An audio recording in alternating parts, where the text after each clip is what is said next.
बहुत पुरानी बात है। पंडित बालक राम शास्त्री और उनकी धर्मपत्नी एक छोटे से गांव में रहती थे। पंडित बालक राम शास्त्री की धर्मपत्नी माया को बहुत दिनों से एक हार की लालसा थी और वह सैकड़ों ही बार पंडित जी से उसके लिए आग्रह कर चुकी थीं, किंतु पंडित जी हिला हवाला करते थे या तो साफ साफ न कहते थे कि मेरे पास रुपए नहीं हैं। इससे उनके पराक्रम में बट्टा लगता था। तर्कनाओं की शरण लिया करते थे। हमेशा कहते थे गहनों से कुछ लाभ नहीं होता। एक तो धातु अच्छी नहीं मिलती, उस पर सुनार रुपयों के 8-8 आने करके देता है। और सबसे बड़ी बात तो यह है कि घर में गहने रखना चोरों को न्योता देना है। घड़ी भर श्रृंगार के लिए इतनी विपत्ति सिर पर लेना मूर्खों का काम है। बेचारी माया तर्कशास्त्र न पढ़ी थी, इन युक्तियों के सामने निरुक्तार हो जाती थी। पड़ोसिनों को देख देख कर उसका जी ललचा करता था, पर अपना दुख किसे कहे। यदि पंडित जी ज़्यादा मेहनत करने के योग्य होते तो यह मुश्किल आसान हो जाती, पर वे आलसी जीव थे। अधिकांश समय भोजन और विश्राम में व्यतीत किया करते थे। पंडित जी की कटुक्तियाँ सुननी मंजूर थी, लेकिन निद्रा की मात्रा में कमी न कर सकते थे। एक दिन पंडित जी पाठशाला से आए तो देखा कि माया के गले में सोने का हार विराज रहा है। हार की चमक से उसकी मुख ज्योति चमक उठी थी। उन्होंने उसे कभी इतनी सुंदर न समझा था। पूछा, यह हार किसका है? माया बोली, पड़ोस में जो बाबूजी रहते हैं ना, उनकी स्त्री का है। आज उनसे मिलने गई थी। यह हार देखा तो बहुत ही पसंद आया, तुम्हें दिखाने के लिए पहनकर चली आई। बस ऐसा ही एक हार मुझे बनवा दो। पंडित जी बोले, दूसरे की चीज नाहक मांग लाई हो, कहीं चोरी हो जाए तो हार बनवाना पड़े, ऊपर से बदनामी हो सो अलग। मैं तो ऐसा ही हार लूँगी, 20 तोले का है। फिर वही जिद, जब सभी पहनती हैं तो मैं क्यों ना पहनूं?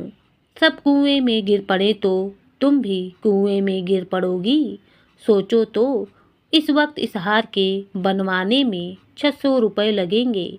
अगर 1 रुपये प्रति सैकड़ा भी ब्याज रख लिया जाए तो 5 वर्षों में 600 रुपयों के लगभग 1000 रुपये हो जाएंगे।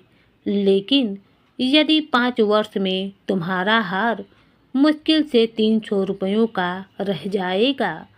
इतना बड़ा नुकसान उठाकर हार पहनने से क्या सुख? यह हार वापस कर दो, भोजन करो और आराम से पड़ी रहो। यह कहते हुए पंडित जी बाहर चले गए। पंडित जी रात को आंगन में ही सोते थे। एकाएक रात को अचानक माया ने शोर मचाकर कहा, चोर चोर, हाय घर में चोर, मुझे पकड़ लिए जाता है। पंडित जी हकबकाकर उठे और बोले, कहाँ है, दौड़ो दौड़ो। माया बोली, मेरी कोठरी में गया है, मैंने उसकी परछाई देखी है। लालटेन लाओ, जरा मेरी लकड़ी उठा लेना, मुझसे तो मारे डर के उठा नहीं जाता है। कई आदमी बाहर से बोले, कहाँ है पंडित जी, कोई सेंध पड़ी है क्या? माया बोली, नहीं नहीं, खपरेल पर से उतरे हैं। मेरी नींद खुली तो कोई मेरे ऊपर झुका हुआ था। हाय राम, यह तो हार ही ले गया। पहने पहने सो गई थी, मुँह ने गले से निकाल लिया। हाय भगवान। पंडित जी बोले, तुमने हार उतार क्यों नहीं दिया था? मैं क्या जानती थी कि आज ही यह मुसीबत गिर पड़ने वाली है। हाय भगवान, अब हाय हाय करने से क्या होगा? अपने कर्मों को रो। इसलिए कहा करता था कि सब घड़ी बराबर नहीं आती है, न जाने कब क्या हो जाए। अब आई समझ में मेरी बात।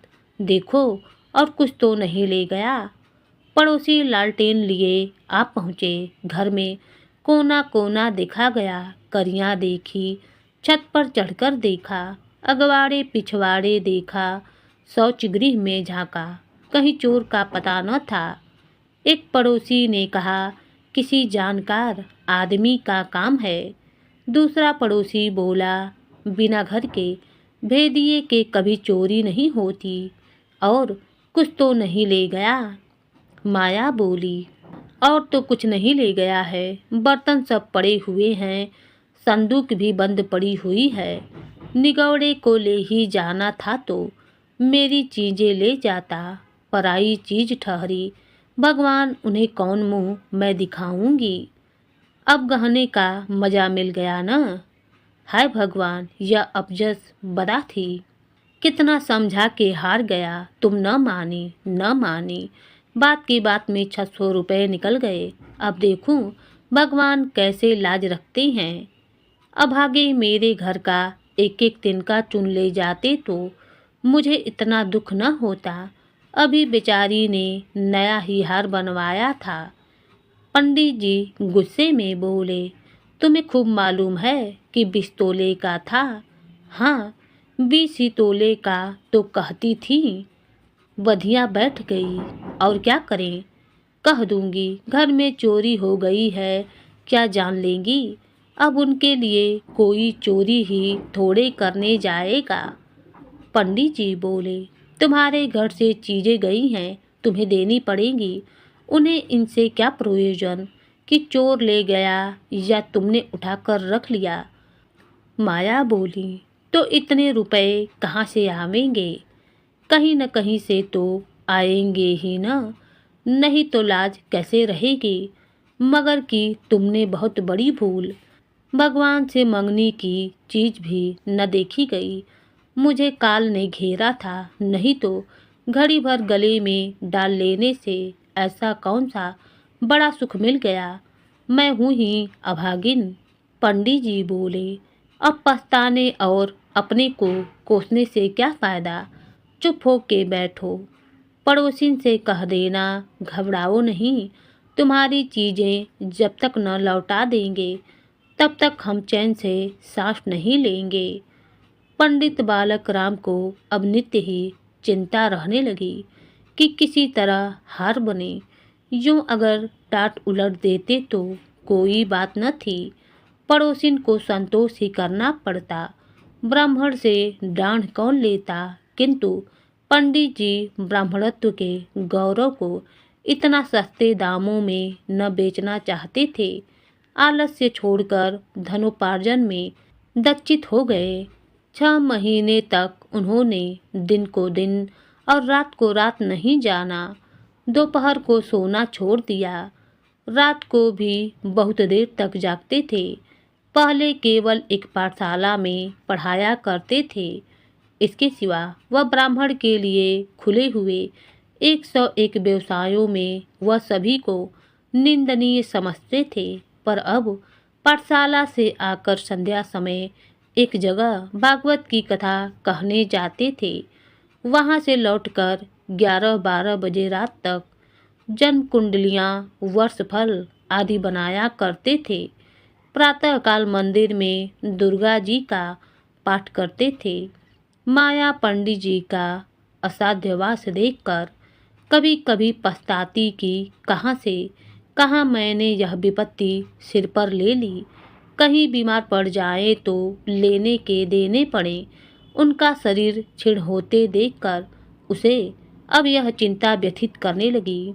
यहाँ तक कि 5 महीने गुजर गए। एक दिन संध्या समय वह दिया बत्ती करने जा रही थी कि पंडित जी घर पर आए। जेब से पुड़िया निकालकर उसके सामने फेंक दी और बोले, लो, आज तुम्हारे ऋण से मुक्त हो गया। माया ने पुड़िया खोली तो उसमें सोने का हार था। उसकी चमक धमक, उसकी सुंदर बनावट देखकर उसके अंतःस्तर में गुदगुदी सी होने लगी। मुख पर आनंद की आभा दौड़ गई। उसने कतार नेत्रों से देखकर पूछा, खुश होकर दे रहे हो ना, या नाराज होकर। पंडित जी बोले, इससे क्या मतलब, ऋण तो चुकाना ही पड़ेगा, चाहे खुशी से या नाखुशी से। माया बोली, यह ऋण नहीं है तो और है, बदला भी नहीं है तो फिर क्या है, तुम्हारी निशानी है। तो क्या ऋण के लिए कोई दूसरा हार बनवाना पड़ेगा? नहीं नहीं, वह हार चोरी नहीं गया था, मैंने झूठ मूठ शोर मचाया था। सच कहती हो? हाँ, सच कहती हूँ, मेरी कसम। हाँ, तुम्हारे चरण छूकर कहती हूँ। तो तुमने मुझसे कौशल किया था? हाँ, तुम्हें मालूम है तुम्हारे कौशल का मुझे क्या मूल्य देना पड़ा? माया बोली, क्या 600 रुपये से ऊपर? बहुत ऊपर। उसके लिए मुझे अपने आत्म स्वतंत्रता को बलिदान करना पड़ा। इसके बाद वह हार पंडिताइन ने अपने पास रख लिया और उस पड़ोसिन का हार लौटा दिया। हार पाकर पंडिताइन बहुत प्रसन्न हुई और पंडित जी भी अपना आलस्य भूल गए। अब उन्हें मालूम हो गया था कि मेहनत करेंगे तो अब भी वह धन अच्छा कमा सकते हैं। धन्यवाद।